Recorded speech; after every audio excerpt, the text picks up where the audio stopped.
Karibuni katika tafakuri zetu, na ujumbe wetu wa leo unahusu damu ya Yesu iliyomwagwa, kwamba inanena mema kuliko ile ya Habili. Je, damu iliyomwagika kwa utoaji haramu wa mimba, au kwa maana nyingine, damu iliyomwagika kwa uuaji wa mimba inanenaje? Leo tunatafakari juu ya umwagikaji wa damu ya Yesu. Umuhimu wa mwili na damu ya Yesu unaelezwa vyema katika waraka kwa Waebrania, ambapo unasema hivi: yeye ametufungulia njia mpya, njia ya uhai, kupitia lile pazia, yaani mwili wake mwenyewe. Na hii inapatikana katika Waebrania sura ya 10 mstari ule wa 20. Pia inasema hivi: basi ndugu, kwa damu yake Yesu tumepewa moyo thabiti wa kuingia mahali patakatifu.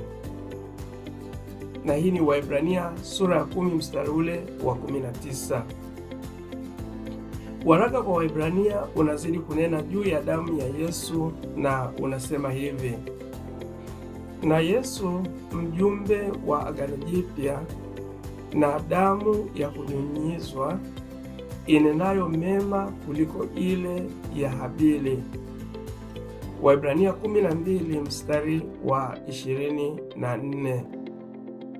Maandiko matakatifu yanatufahamisha ya kuwa Yesu alichomwa kwa mkuki pale msalabani, yakamwagika maji na damu. Tukio lile la Yesu la kuchomwa mkuki ubavuni halikutokea kwa bahati mbaya. Tukio hilo lilinenwa tangu kabla na nabii Zakaria, kama tunavyosoma katika kitabu cha Zakaria sura ya 12 mstari wa 10, na kuthibitishwa na mwandishi Yohana katika sura ya 19 mstari wa 37 kuwa watamtazama yeye waliyemchoma kwa mkuki. Tunaweza kusema tukio lile ni la muhimu sana. Lile lilikuwa ndilo tambiko rasmi lililohusisha kumwagika damu na kuhitimisha safari ya ukombozi wetu.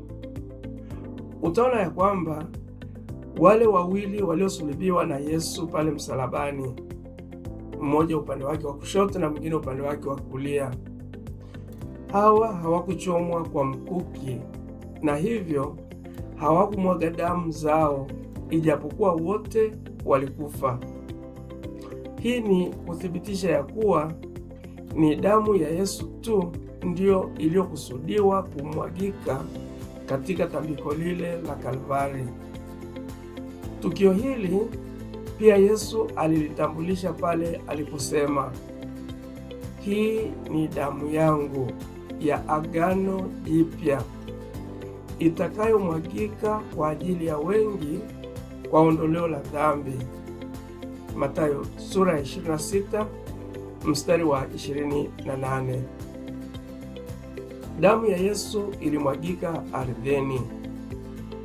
Lakini kitabu cha Hesabu kinasema damu iliyomwagwa kwenye ardhi huitia unajisi, na hakuna sadaka inayoweza kuondoa unajisi huo isipokuwa kwa kumuua muuaji.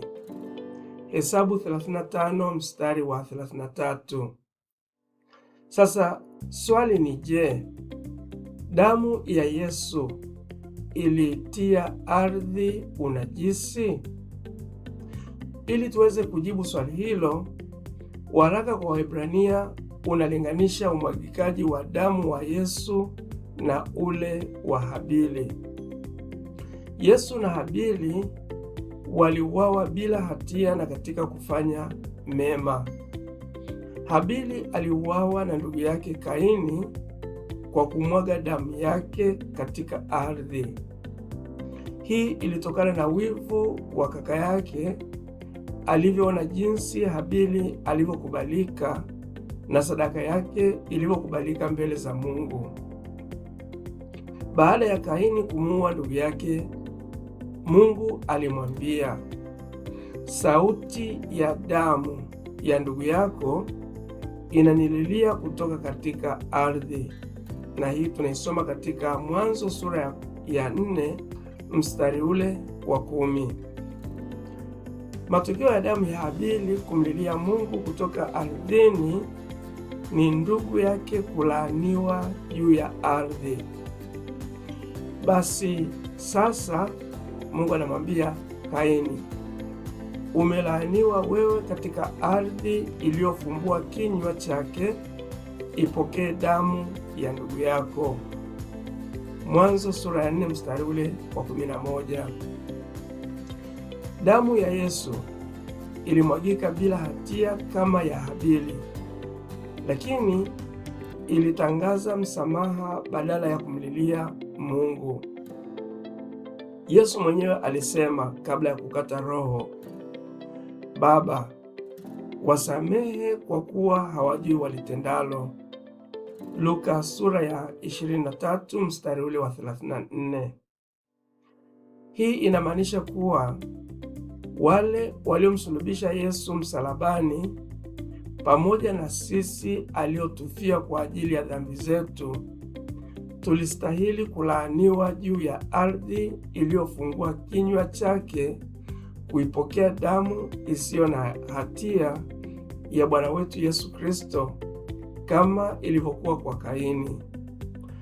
Lakini kwa vile damu ya Yesu ilinena mema, basi sisi sote tumepata neema badala ya kuhukumiwa. Ardhi iliyopokea ile damu ya Yesu nayo ilibarikiwa badala ya kutiwa najisi. Kumbe basi, zaidi ya kutusafisha dhambi zetu, damu ya Yesu inatutendea mengi. Mojawapo ni kutupatia neema sisi tuliostahili kulaaniwa kama ilivyokuwa kwa Kaini, na hata zaidi. Ndiyo maana Paulo alisema, tumeokolewa kwa neema kwa njia ya imani, ambayo haikutokana na nafsi zetu, na kwa kipawa cha Mungu, wala si kwa matendo yetu, mtu yeyote awaye asije akajisifu. Waefeso sura ya 2 mstari ule wa 8 mpaka wa 9. Pia damu ya thamani ya Yesu sio kwamba tu imetusafisha dhambi zetu na kutupatia mema, bali pia nayo ardhi, yaani dunia, imebarikiwa.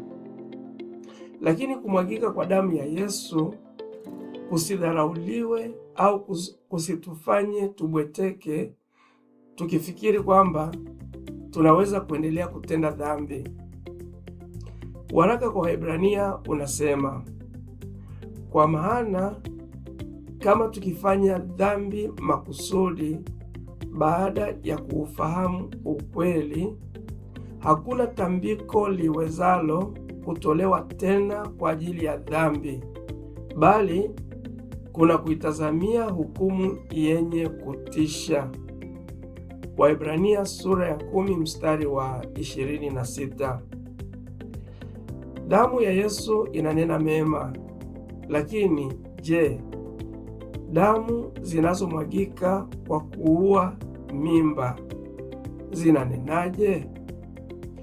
Tujikumbushe damu ya Habili ilifanyaje. Mungu alimwambia Kaini, sauti ya damu ya ndugu yako inanililia kutoka katika ardhi. Mwanzo sura ya 4 mstari wa 10. Sasa, je, hivi si sawa na damu ya wale tunaowakatazia uhai kwa kuua mimba? Katika dunia ya leo, kumwaga damu ya viumbe wasio na hatia, yaani kutoa mimba au kuua mimba, ni jambo la kawaida sana. Tena tukio hili linafanywa sana na sisi tunaojiita Wakristo.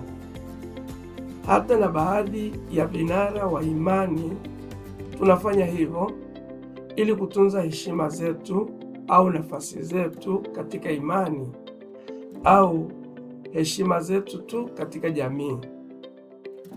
Matokeo ya damu ya Habili kumlilia Mungu kutoka ardhini ni ndugu yake kulaaniwa juu ya ardhi, kama tulivyoona katika Mwanzo sura ya 4 mstari wa 11. Ijapokuwa Kaini alisamehewa dhambi yake, lakini hakukosa kulaaniwa, kwa sababu Mungu alisema kuwa umelaaniwa wewe katika ardhi iliyomeza damu ya nduguyo.